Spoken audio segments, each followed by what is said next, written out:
What's the deal, baby? Y'all ain't know it is that big boss dog can't poke through the door and talk this box. Boy, getting off work, getting to the house. But let's talk about it, man. The title of this video gonna be called Errol Spence has not done enough in his career. A lot of Bud Buddy fans been saying this. You know, a lot of Terrence Crawford's team has been saying this. So, you know, we're just here to talk about it, you know, and because, you know, they say stuff like this like it matters. Because basically they're saying this stuff to try to elevate Terrence Crawford as being this more superior fighter. This is a 50-50 fight, period. This ain't 60-40 Terrence Crawford, 70. No, this is a 50-50 fight. Y'all heard me say that.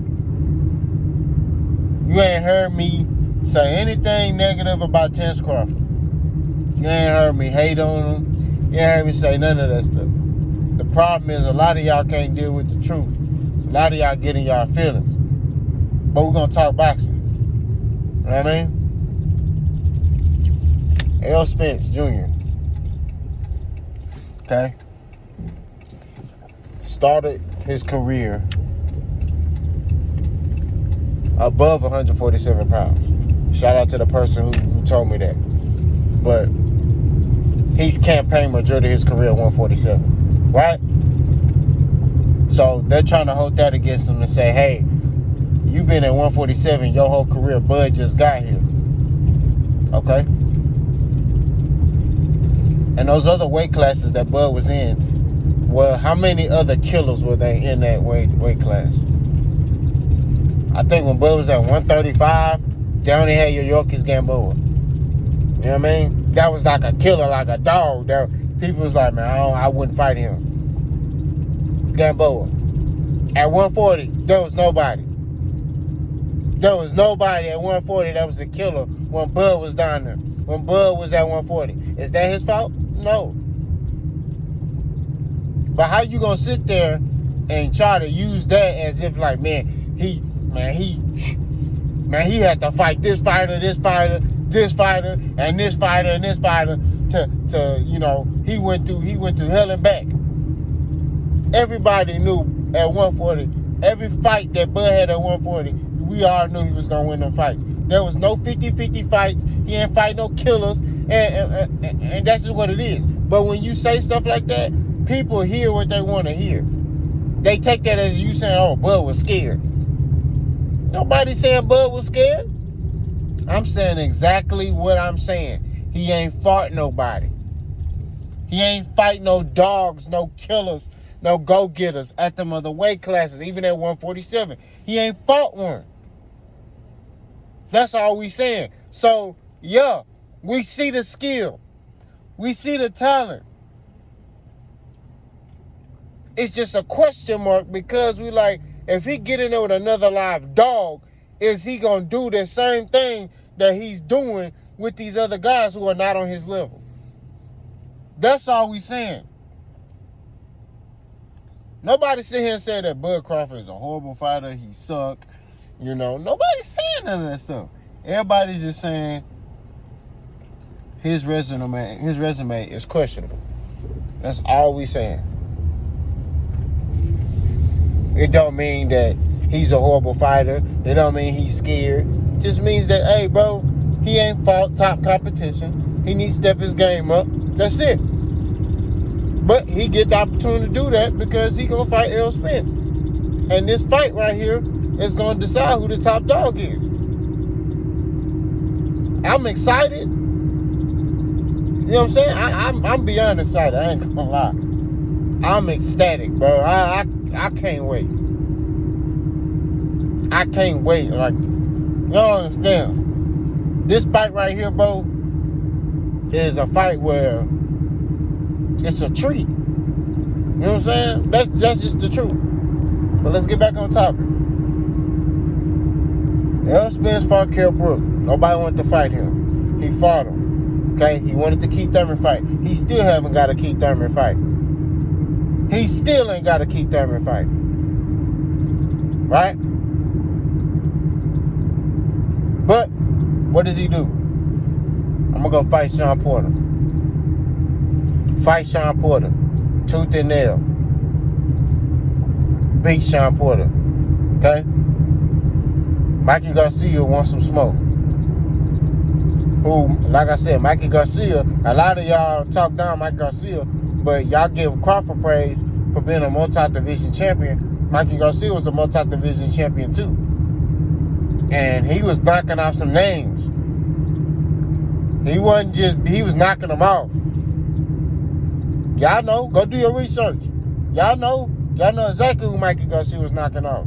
He was knocking off some names. He bit off more than he can chew. He thought he can handle Errol, and Errol let him know quick, like, nah, I ain't.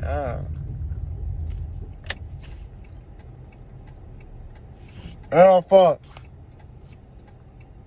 Danny Garcia coming off a car accident. He wasn't even 50% in that fight. Fought him, beat Danny Garcia. Just imagine if Errol Spence was 100%. Let's just be real.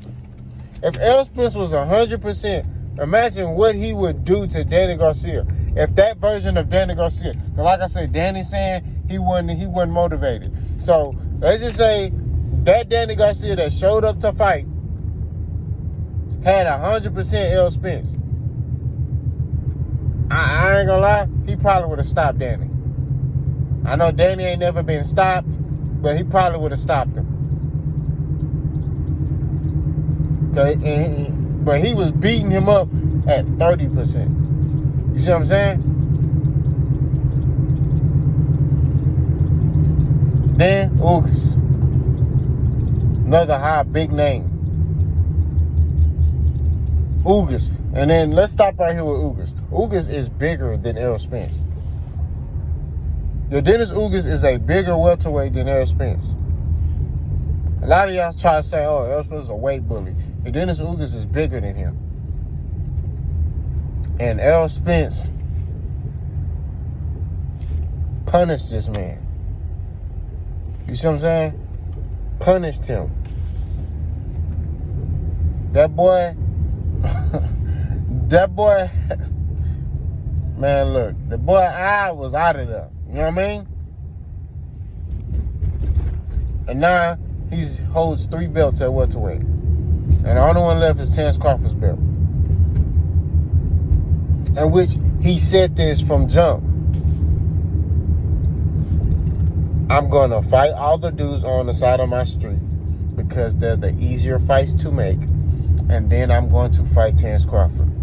I'm telling you right now, if Top Rank had all the belts on their side and Errol Spence had that one belt, the IBF belt, I guarantee you Errol Spence would never, ever fight Terence Crawford. I'm telling you this. It wouldn't happen. Errol Spence would have had to move up. That's just the truth. Errol Spence would have been at 154 right now. If Top Rank had all them belts, they would have kept all them belts in-house. Look at what they did with the Teofimo fighting Lomachenko. Devin Haney wanted to fight Lomachenko. They say, nope, you ain't did enough. But then gave the fight to Teofimo. Who did Teofimo beat to get a Lomachenko fight? So this is stuff I'm talking about. Y'all want to ignore the facts. All we can deal with is the facts. That's what we point out, facts. I don't point out fictional information. I don't sit here and make up stuff. And no, we point out facts here. That's what we do. We look at the facts and we elaborate on them. Right? Let's talk about Bud Crawford's career. Bud Crawford was a champion at 135, 140, and 147. Right?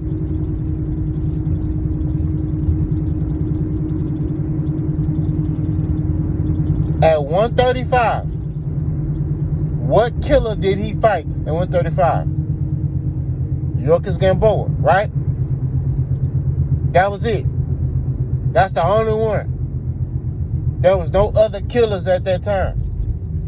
I think Broner was down there. But There was nobody else. Yuriorkis Gamboa. Then at 140, that Crawford fought at 140 was a top lightweight at that time. It was who was it? Who was a top fighter at 140 when Bud was there? Who was a killer? Who was a dog? Who was elite? There was nobody. That's not his fault. You know what I'm saying? But all I'm saying is at the end of the day, there was nobody. At 147, he had opportunity to either sign with the network. See, a lot of y'all don't understand the business side of boxing too. He had the opportunity to sign with, he didn't have to sign PBC. He could have signed to Showtime. Boots Ennis is not signed to PBC. John Boots Ennis is signed to Showtime. That's who he signed to. Showtime. Just like there are certain fighters like the Charlos, they were signed to Fox for a little bit, for a couple fights. Errol Spence was signed to Fox. Although he's a PBC fighter, he was signed to Fox to fight on Fox.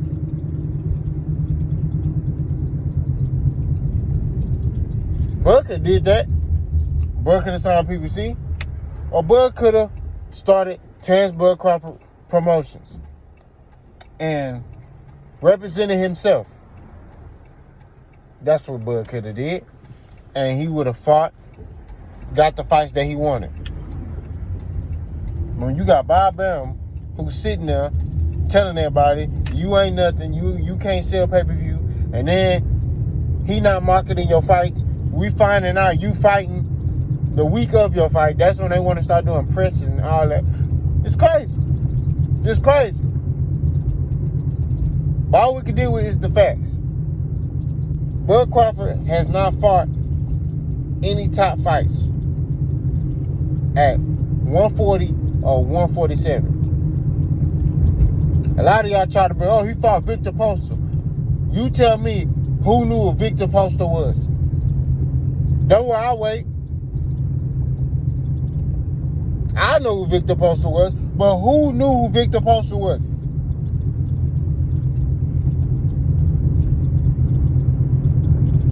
There's a lot of people that know who Errol Spence is. My daughters know who Errol Spence is. They don't watch a lick of boxing. You know what I mean? They know who Deontay Wilder is. They know who Tank is. They know who Bud Crawford is. Wow. I'll let y'all figure that out. I'm saying is at the end of the day, Bud is a great fighter. Great fighter, great skill. This is a question mark, though. Because he's shown great talent and great skill against competition but who is not on his level. But when he get in there with another killer, can he do the same thing? We'll see. We're going to see whenever this fight going to happen. I'm here in November. We're going to see. If he do it, I'm going to be the first one congratulating him. If he don't, oh well. I'm going to do the same thing with Errol. If Errol get in there and he show you, hey, I'm finna punish Terrence Crawford, and he do it, I'm going to be the first one to make a video congratulating Errol. If he don't, oh well. Congratulations, Terrence Crawford. That's just what it is. But to sit here and try to use past weight classes to justify him at 147 is preposterous to me. It's retarded. That don't mean shit. Prime example. If I work at Walmart, right? And let's just say I was in loss and prevention, right? I'm loss prevention at the store level, right? And let's just say I'm killing the game. I done caught so many people. I done caught employees stealing everything. So they say, you know what? Move up to the corporate level, loss prevention. All right, cool. All right. So I go to the corporate level. And I'm like, oh, because I did all this shit over here at this little store in the hood, shit, I deserve this, and this. And they're gonna look at me like, nah, motherfucker. I mean, we see what you did. You did a good job, but nah, you got to prove that up here. That's what I'm saying. Bud has done great things at 140, great things at 135, but that don't mean shit with 147. That's all I'm saying. Now I get it. If Bud, look, if Bud fought Keith Thurman in his prime, or Sean Porter in his prime, or Danny in his prime, or any of these prime fighters. Hell, even if Bud fight Jambu Zennis and he beat the shit out of him, I'd be like, man, shit. I'm still like, man, Bud gonna do his thing. But even then, I'm like, but you got Errol though. Errol has shown me he has a track record. Those fights, those 50-50 fights, those fights where you like, shit, man, I don't know. Errol whooping they ass. You know what I'm saying? He whooping they ass. I mean, what more can you do? Who we gonna go with? Me? I'm gonna rock with Errol because I know what he is. I know how he wired up. Because he has a track record of showing in those big fights, he gonna perform. We'll see if he able to do that against Bud. You know what I'm saying? I think so. Stylistically, I believe so. But we're gonna see. But all this stuff you trying to use that Bud and did this at these other weight classes, they don't matter. Y'all like, comment, and subscribe. I appreciate everybody that comment, for real. Boss gone.